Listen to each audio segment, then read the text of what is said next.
Bismillahirrahmanirrahim. Assalamualaikum warahmatullahi wabarakatuh. Alhamdulillahirrahmanirrahim. Pada kesempatan kali ini, kelompok 2 akan mempresentasikan tentang pendekatan, strategi, model, metode, dan teknik pembelajaran yang disarankan oleh kurikulum ke dalam pembelajaran inovatif. Di sini kelompok 2 terdiri dari Almira Permatasari, Fikri Fenia Ayu Parisa, Siti Hindun Marhamah, dan saya sendiri Ilham Ahmad Maulana. Baik, untuk mempersingkat waktu, mari kita simak materi yang akan disampaikan oleh para pemateri. Bismillahirrahmanirrahim. Assalamualaikum warahmatullahi wabarakatuh. Perkenalkan, nama saya Almira Permatasari. Di sini saya akan menjelaskan tentang pendekatan pembelajaran matematika. Nah, yang pertama ada pengertian pendekatan pembelajaran matematika, dan yang kedua ada macam-macam pendekatan. Nah, pengertian pendekatan pembelajaran matematika yaitu cara yang ditempuh guru dalam pelaksanaan pembelajaran agar konsep yang disajikan bisa beradaptasi dengan siswa. Jadi, ketika guru menetapkan suatu sasaran dalam pembelajaran, maka perlu memilih suatu pendekatan yang tepat sehingga pembelajaran akan berhasil secara optimal. Nah, yang kedua ada macam-macam pendekatan. Di sini ada 4 pendekatan. Nah, yang pertama itu pendekatan konstruktivisme. Nah, apa sih konstruktivisme itu? Nah, pendekatan konstruktivisme didasarkan pada teori yang dirintis dikembangkan oleh Jean Piaget. Dalam pendekatan konstruktivis, seorang guru tidak mengajarkan kepada siswa bagaimana menyelesaikan persoalan, namun mempresentasikan masalah dan mendorong siswa untuk menemukan cara mereka sendiri dalam menyelesaikan permasalahan. Nah, jadi ketika siswa memberikan jawaban, guru mencoba untuk tidak mengatakan bahwa jawabannya benar atau tidak, tapi guru mendorong siswa untuk setuju atau tidak setuju kepada ide seseorang dan saling tukar-menukar ide sampai persetujuan dicapai tentang apa yang dimasuk akalnya. Nah, pendekatan ini secara radikal berbeda dengan pendekatan tradisional, di mana guru adalah seorang yang selalu mengetahui jawabannya. Nah, jadi justru dalam pendekatan ini, para siswa diberdayakan oleh pengetahuannya yang berbeda pada diri mereka masing-masing.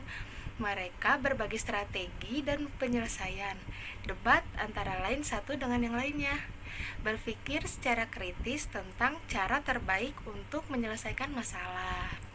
Nah, selanjutnya ada ciri-ciri pembelajaran secara konstruktivisme. Yang pertama, memberi peluang kepada siswa untuk mengkonstruksi pengetahuan baru dan penggunaan masalah yang kontekstual. Yang kedua, menggali bagaimana cara berpikir siswa. Nah, yang ketiga, mendukung pembelajaran secara kooperatif, mempertahankan potensi yang dimiliki oleh siswa, dan yang kelima, menganggap pembelajaran sebagai proses yang sama penting dengan hasil belajar. Yang keenam, mengaktifkan siswa dalam bertanya dan berdiskusi sesama siswa dan guru. Yang ketujuh, meningkatkan kemampuan menemukan siswa atau inquiry melalui kajian eksperimen. Nah, yang kedelapan, meningkatkan kemampuan dan potensi berpikir siswa. Nah, yang terakhir, ada menggunakan ide atau masalah yang muncul dari siswa sebagai bahan sumber pembelajaran. Nah, yang kedua, ada pendekatan pemecahan masalah. Pendekatan pemecahan masalah merupakan bagian dari kurikulum yang sangat penting karena dalam proses pembelajaran atau penyelesaiannya, siswa dimungkinkan memperoleh pengalaman menggunakan pengetahuan serta keterampilan yang sudah dimiliki untuk ditetapkan pada pemecahan masalah yang secara tidak rutin. Nah, melalui kegiatan ini, aspek-aspek kegiatan matematika yang penting sebagai penerapan aturan pada masalah tidak rutin, kemampuan pola, penggeneralisasian komunikasi matematika dan yang lainnya dapat dikembangkan secara lebih baik sebagaimana tercantum dalam kurikulum matematika sekolah, bahwa pembelajaran matematika adalah melatih dan menumbuhkan cara berpikir secara sistematis, logis, kritis, kreatif, dan konsisten, serta mengembangkan sikap gigih dan percaya diri sesuai dengan penyelesaian masalah. Oleh karena itu, kemampuan pemecahan masalah merupakan hasil belajar yang sangat penting dalam pembelajaran matematika. Nah, Polya mengembangkan suatu pemecahan masalah, yaitu memahami masalah, merencanakan penyelesaian, menyelesaikan masalah secara sesuai rencana, dan pemeriksaan kembali semua langkah yang telah dikerjakan. Langkah-langkah ini dapat diajarkan oleh guru untuk digunakan oleh siswa dalam memecahkan masalah matematika. Pembelajaran dalam pendekatan masalah dapat dilakukan guru melalui penyajian soal-soal tidak rutin. Kemudian siswa dapat baik secara individu atau kelompok menyelesaikan masalah tersebut dengan menggunakan strategi pemecahan masalah menurut Polya. Dalam hal ini, peran dalam guru dapat memantau dan membantu siswa dalam menerapkan strategi yang tepat yang disesuaikan dengan situasi yang terjadi. Nah, yang ketiga ada pendekatan open-ended. Suatu problem yang memiliki beragam jawaban yang benar disebut problem yang tidak lengkap atau problem open-ended. Penerapan problem open-ended dalam pembelajaran dapat dilakukan melalui penyajian soal atau problem kepada siswa kepada sasaran yang bukan akhir pembelajarannya, tetapi siswa dapat mengembangkan metode, cara, ataupun pendekatan yang berbeda dalam pemecahan masalah. Jadi, proses yang dilakukan oleh siswa ini bagaimana sampai pemecahan masalah atau jawaban adalah titik perhatiannya, bukan pada hasil jawabannya. Sifat keterbukaan atau open dari problem akan hilang jika guru hanya menyajikan satu alternatif saja dalam menjawab permasalahan. Nah, di sini ada tujuan pembelajaran menurut Nohda. Dalam sumber Suherman tahun 2001 halaman 114, yaitu tujuannya untuk membantu mengembangkan kreatif dalam pola pikir matematis siswa dalam solving simultan. Perlu memberi kebebasan dalam siswa untuk berpikir siswa sebagai minat dan kemampuannya. Di sini juga ada ciri-ciri bahwa kegiatan siswa dan kegiatan matematika disebut terbuka jika memenuhi 3 aspek ini, yaitu yang pertama ada kegiatan siswa dan terbuka, yang kedua kegiatan matematika adalah ragam berpikir, dan yang terakhir kegiatan siswa dan kegiatan matematika merupakan satu kesatuan. Nah, yang terakhir ada pendekatan realistik. Matematika realistik atau MR merupakan matematika sekolah yang dilaksanakan dengan menempatkan realitas dan pengalaman siswa sebagai titik awal pembelajaran. Pembelajaran matematika realistik menggunakan masalah realistik sebagai pangkal tolak pembelajaran, sehingga siswa diharapkan dapat menemukan dan merekonstruksi konsep-konsep matematika atau pengetahuan matematika yang formal. Nah, selanjutnya siswa diberi kesempatan menerapkan konsep-konsep matematika untuk memecahkan masalah sehari-hari atau masalah dalam bidang lain.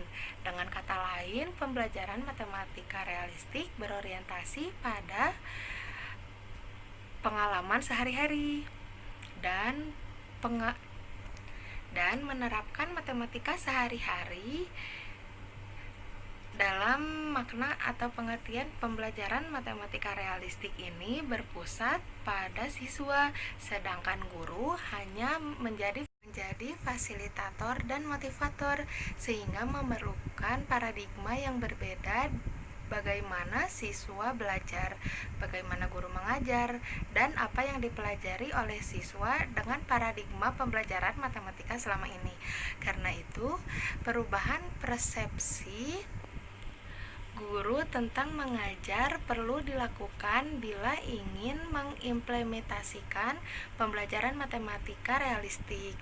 Nah, di sini ada 5 prinsip utama dalam pembelajaran matematika realistik dalam Suherman tahun 2001 halaman 128.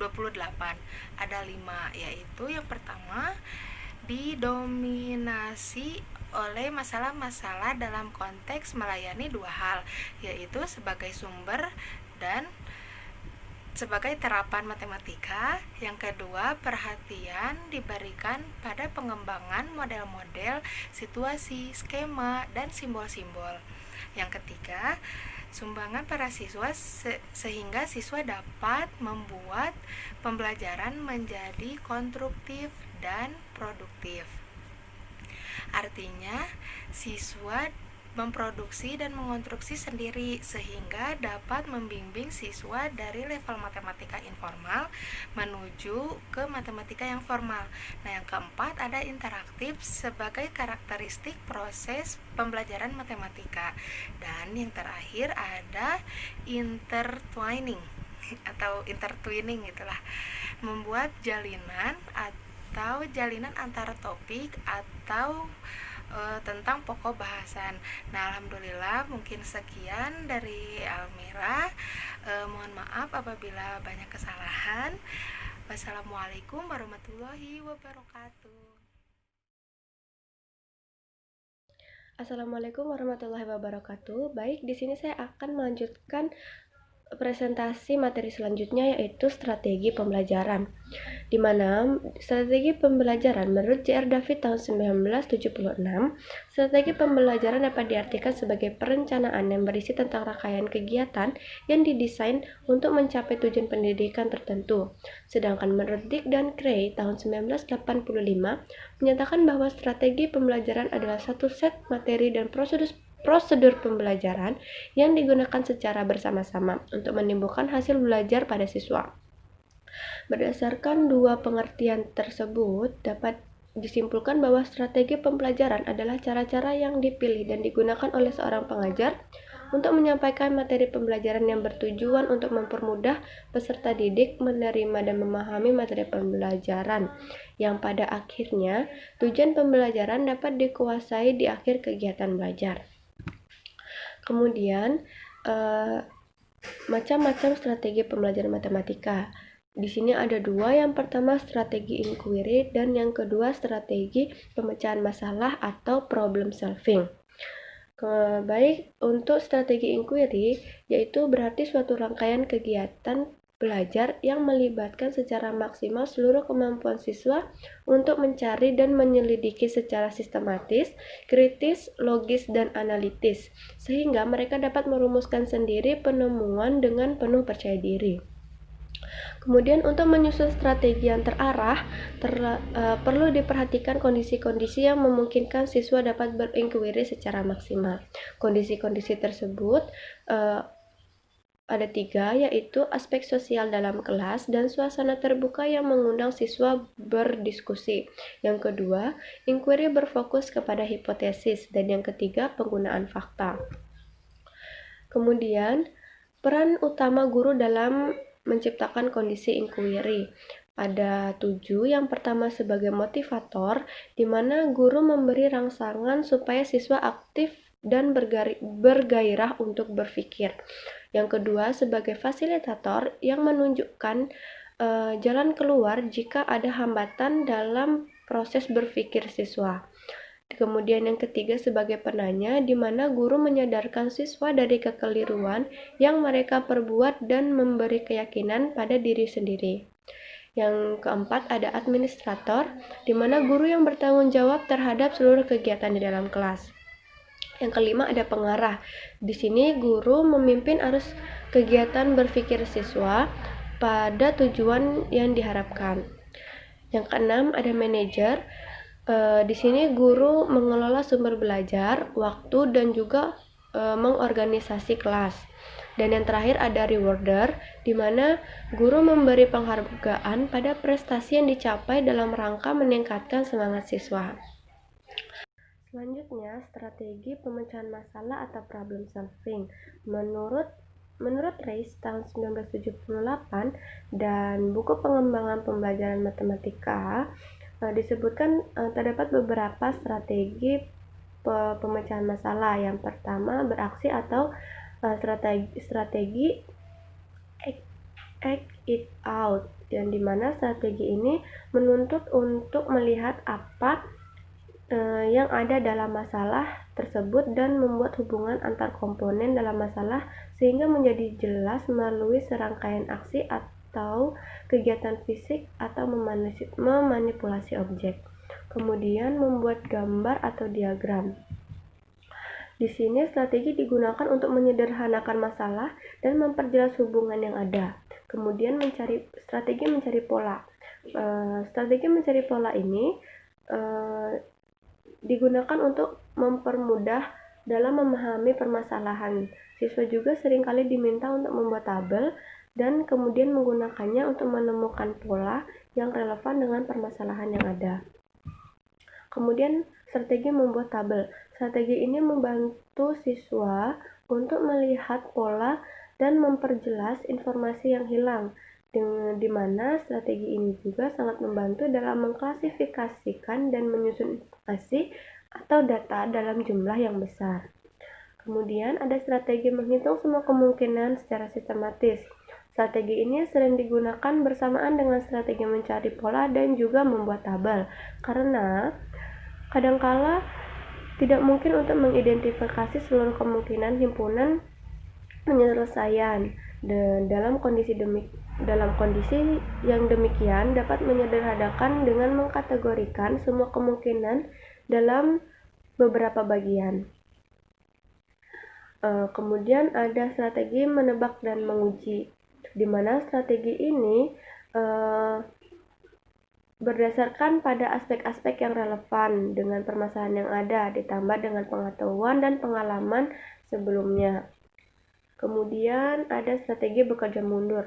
Strategi ini sangat cocok untuk menjawab permasalahan yang menyajikan kondisi atau hasil akhir dan menanyakan sesuatu yang terjadi sebelumnya. Kemudian ada strategi mengidentifikasi informasi yang diinginkan, diberikan, dan diperlukan, di mana strategi ini membantu menyortir informasi dan memberikan pengalaman dalam merumuskan pengalaman. Dalam hal ini perlu menentukan permasalahan yang akan dijawab, menyortir informasi-informasi yang penting untuk menjawabnya dan memilih langkah-langkah penyelesaian yang sesuai dengan soal dan permasalahan yang dihadapi. Kemudian menulis kalimat terbuka, di mana strategi ini dapat melihat hubungan antara informasi yang diberikan dan apa yang dicari. Kemudian menyelesaikan masalah yang lebih sederhana atau serupa, di mana suatu masalah yang rumit dapat diselesaikan dengan cara menyelesaikan masalah yang serupa tetapi dalam langkah yang lebih sederhana. Kemudian yang terakhir ada strategi mengubah pandangan, di mana strategi ini digunakan setelah beberapa strategi sebelumnya telah dicoba tetapi tidak ada hasil yang memuaskan atau hasil yang diharapkan. Mungkin sekian saja dari apa yang saya jelaskan. Selanjutnya akan dijelaskan oleh rekan saya. Terima kasih. Ya baik teman-teman, selanjutnya itu saya di sini akan menjelaskan tentang model pembelajaran. Model pembelajaran adalah bentuk pembelajaran yang tergambar dari awal sampai akhir yang disajikan secara khas oleh guru. Dengan kata lain, Model pembelajaran merupakan bungkus atau bingkai dari penerapan suatu pendekatan, metode, dan teknik pembelajaran. Dalam hal ini, model pembelajaran merupakan cara yang digunakan guru dalam mengorganisasikan kelas pada umumnya atau dalam menyajikan bahan pembelajaran pada khususnya yang merupakan alat untuk mencapai suatu tujuan. Lalu di sini ada macam-macam model pembelajaran. Yang pertama itu ada model Student Team Achievement Division atau STAD. Di sini siswa dikelompokkan secara heterogen, kemudian siswa yang pandai menjelaskan kepada anggota lain secara sampai mengerti. Langkah-langkahnya, yang pertama membentuk kelompok yang anggotanya 4 orang secara heterogen atau campuran menurut prestasi, jenis kelamin, suku, dan lain-lain. Lalu yang kedua, guru menyajikan pelajaran. Yang ketiga, guru memberikan tugas kepada kelompok untuk dikerjakan oleh anggota kelompok. Anggota yang lebih mengerti menjelaskan kepada anggota lainnya sampai semua anggota dalam kelompok itu mengerti. Lalu yang keempat, guru memberi kuis atau pertanyaan kepada seluruh siswa. Pada saat menjawab kuis, tidak boleh saling membantu. Lalu yang kelima, memberi evaluasi, dan yang terakhir penutup.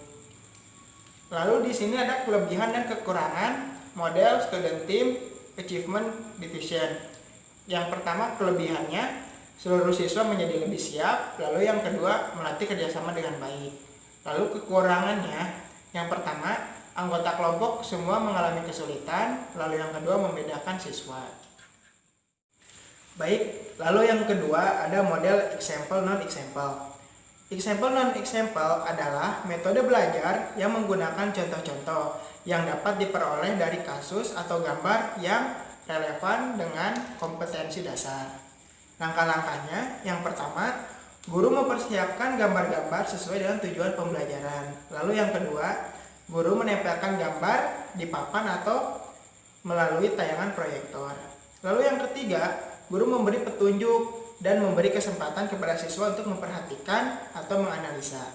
Lalu yang keempat, melalui diskusi kelompok 2 atau 3 orang siswa, hasil diskusi dari analisis gambar tersebut dicatat.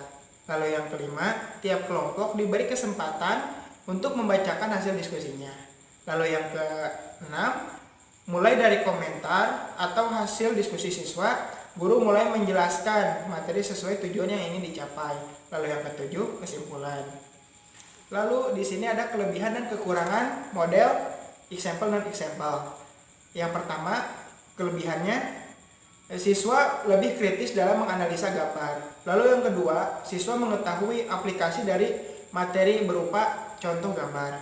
Lalu yang ketiga, siswa diberi kesempatan untuk mengemukakan pendapatnya. Lalu kekurangannya, yang pertama, tidak semua materi dapat disajikan dalam bentuk gambar. Lalu yang kedua, memakan waktu yang lama. Lalu yang ketiga, ada model pembelajaran Contextual Teaching and Learning atau CTL. CTL disebut pendekatan kontekstual karena konsep belajar yang membantu guru mengaitkan antara materi yang diajarkannya dengan situasi dunia nyata siswa dan mendorong siswa membuat hubungan antara pengetahuan yang dimilikinya dengan penerapannya dalam kehidupan mereka sebagai anggota masyarakat. Model pembelajaran ini mengharuskan pendidik atau guru untuk pintar-pintar memilih serta mendesain lingkungan belajar yang betul-betul berhubungan dengan kehidupan nyata, baik konteks pribadi, sosial, budaya, ekonomi, kesehatan, serta lainnya. Sehingga siswa memiliki pengetahuan atau keterampilan yang dinamis dan fleksibel untuk mengkonstruksikan sendiri secara aktif dalam menanggapi permasalahannya.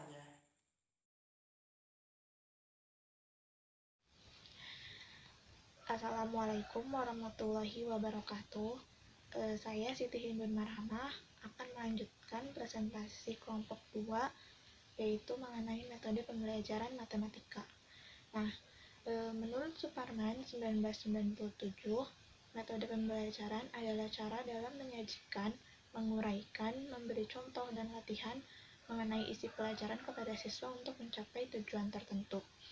Nah, masing-masing metode pembelajaran itu pastinya mempunyai kelemahan dan kelebihannya masing-masing, dan juga pastilah setiap metode pembelajaran itu saling berkaitan dan tidak bisa lepas antara satu metode dengan metode yang lainnya.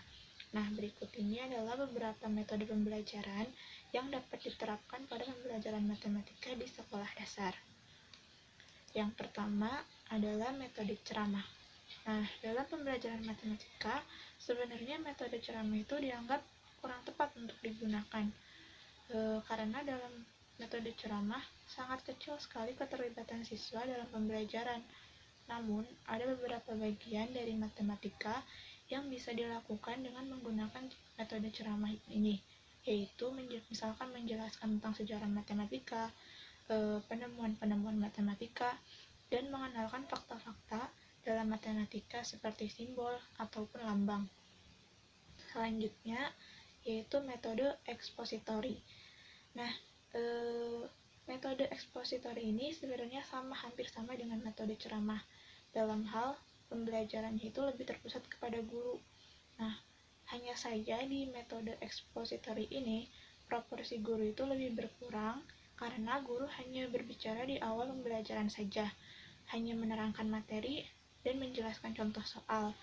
Lalu kemudian murid diberikan soal latihan dan guru hanya memantaunya saja. Nah, di metode inilah yang biasanya digunakan dalam pembelajaran matematika secara umum. Selanjutnya, yaitu metode demonstrasi. Nah, kegiatan pembelajarannya itu masih pada guru, tetapi aktivitas murid dalam metode demonstrasi ini lebih banyak. Biasanya metode ini itu digunakan untuk menyajikan pembuktian rumus oleh guru atau demonstrasi tentang alat peraga. Nah, dalam hal ini siswa pun memiliki kesempatan untuk melakukan demonstrasi dari hasil pengerjaan latihan atau penggunaan alat peraga. Nah, pada pembelajaran matematika, biasanya metode demonstrasi ini digunakan pada saat pembuktian teori atau penurunan rumus, ataupun saat penggunaan alat peraga seperti penggunaan misalkan cara menggunakan penggaris yang benar, cara menggunakan jangka, ataupun misalkan menggunakan media atau alat-alat lainnya. Nah, yang keempat ada metode drill dan latihan. Metode ini dapat digunakan pada tahap peningkatan keterampilan dan kecepatan berhitung siswa, terutama siswa sekolah dasar. Pada topik operasi hitung bilangan, metode ini dapat digunakan setelah tahap penanaman konsep dan penguasaan konsep dalam pembelajaran. Nah, biasanya metode drill atau latihan ini digunakan dalam upaya untuk meningkatkan kemampuan siswa dalam penjumlahan, pengurangan, perkalian, dan pembagian. Selanjutnya ada metode tanya jawab. Metode tanya jawab itu dapat dilakukan pada setiap pembelajaran yang dikombinasikan dengan metode lainnya. Dalam pembelajaran matematika, tanya jawab dapat dilakukan untuk mengontrol aktivitas siswa ketika menyelesaikan masalah atau soal. Dengan tanya jawab dapat diketahui pula cara berpikir siswa dan juga kemampuan argumentasinya. Nah, hal ini paling penting untuk mengembangkan kemampuan komunikasi siswa. Selanjutnya ada metode penemuan atau discovery.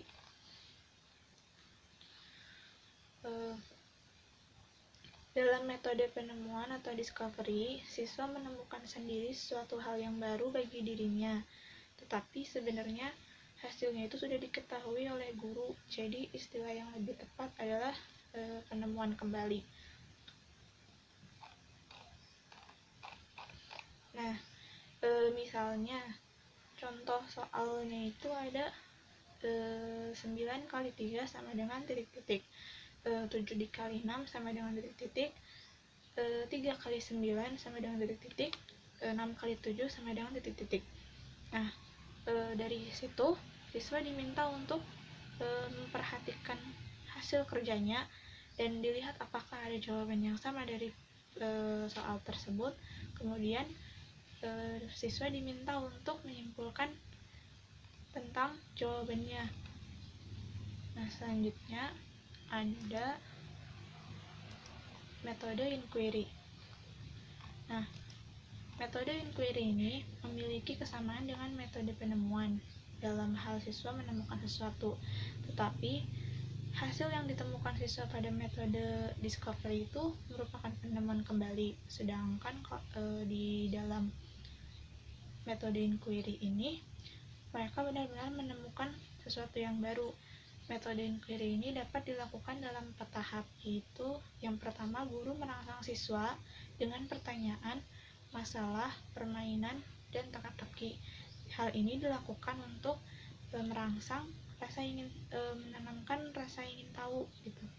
Nah, yang kedua adalah sebagai jawaban atas rangsangan yang diterimanya. Siswa menentukan prosedur mencari dan mengumpulkan informasi atau data yang diperlukan untuk memecahkan pertanyaan, pernyataan, dan juga masalah. Jadi, setelah timbul rasa ingin tahu dalam diri siswa, siswa pasti akan mulai melakukan pencarian informasi untuk mendukung proses penemuan jawaban dari permasalahan yang ada. Nah, selanjutnya siswa menghayati pengetahuan yang diperolehnya dengan inquiry yang baru dilaksanakan. Nah, setelah mereka menemukan informasi, mereka akan mencoba mengolah informasi tersebut menggunakan pengetahuan-pengetahuan yang sudah ia miliki atau sudah diterima sebelumnya. Selanjutnya, siswa menganalisis metode inquiry dan prosedur yang ditemukan untuk dijadikan metode umum yang dapat diterapkannya ke situasi yang lain. Nah, sebagai contoh adalah menentukan kepadatan lalu lintas di perempatan atau menentukan air yang terbuang percuma dari keran air yang rusak. Nah, hal ini itu masalah ini tuh dapat dipecahkan dengan metode yang sama, tapi hasilnya pasti akan berbeda di dalam setiap kondisi yang berbeda itu. Nah, selanjutnya ada metode permainan. Metode permainan itu diarahkan agar pembelajaran matematika lebih menarik dan menyenangkan. Akan tetapi, permainan ini harus mengandung nilai-nilai matematika dalam meningkatkan penanaman konsep, pemahaman, pemantapan, dan juga keterampilan. Sebagai contoh, untuk meningkatkan kemampuan siswa dalam menguasai urutan bilangan, maka siswa dapat dibariskan dalam satu barisan dan siswa yang paling kiri menyebutkan bilangan awal yang kurang dari 10. Selanjutnya, murid lain itu menyebutkan bilangan kelipatannya. Untuk contoh lainnya, misalkan untuk meningkatkan penguasaan siswa dalam bilangan prima, dapat dibuat sebuah lingkaran. Jadi siswa itu membuat sebuah lingkaran, kemudian ditunjuk seorang siswa untuk mulai menyebutkan bilangan 1. Selanjutnya, secara bergiliran gitu, siswa menyebutkan bilangan selanjutnya.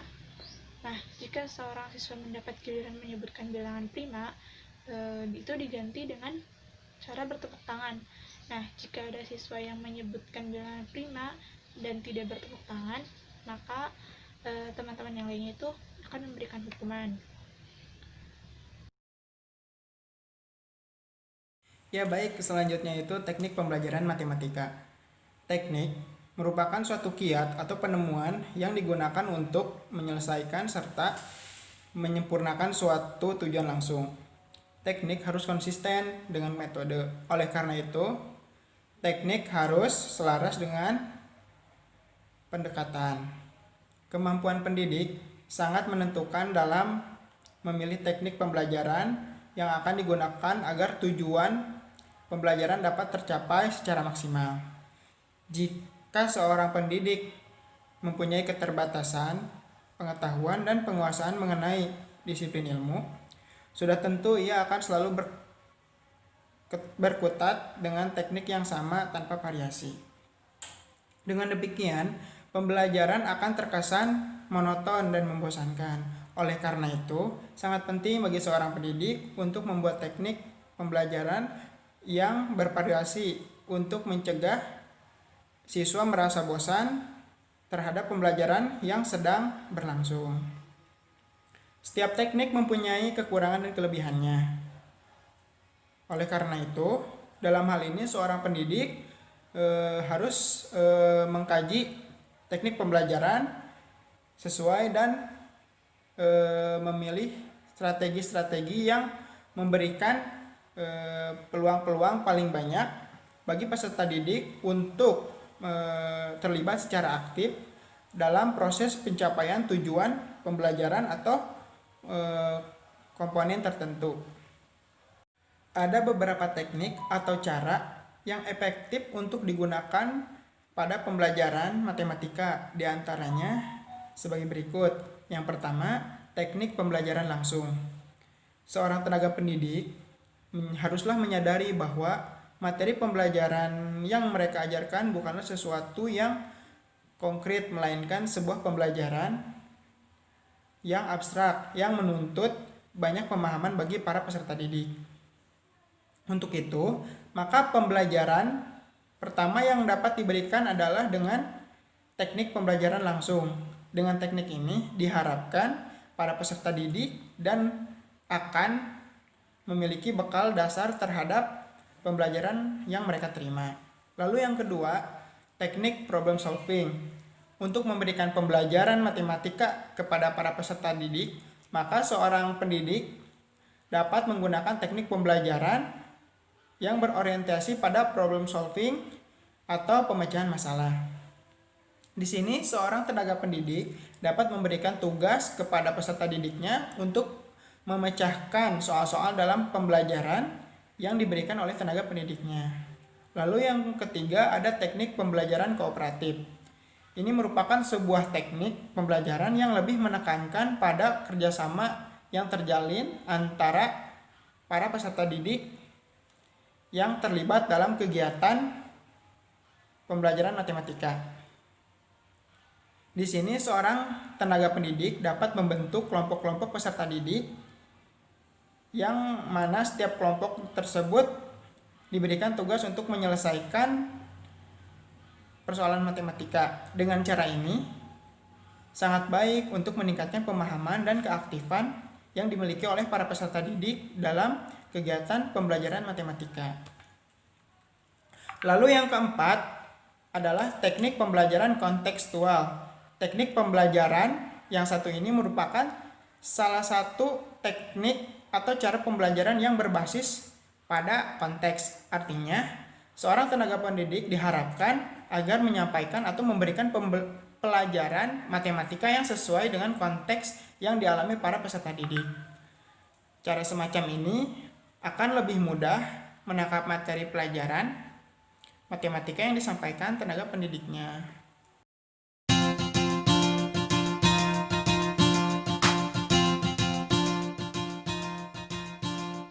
Ya, alhamdulillahirrabbilalamin, pematerian telah selesai disampaikan.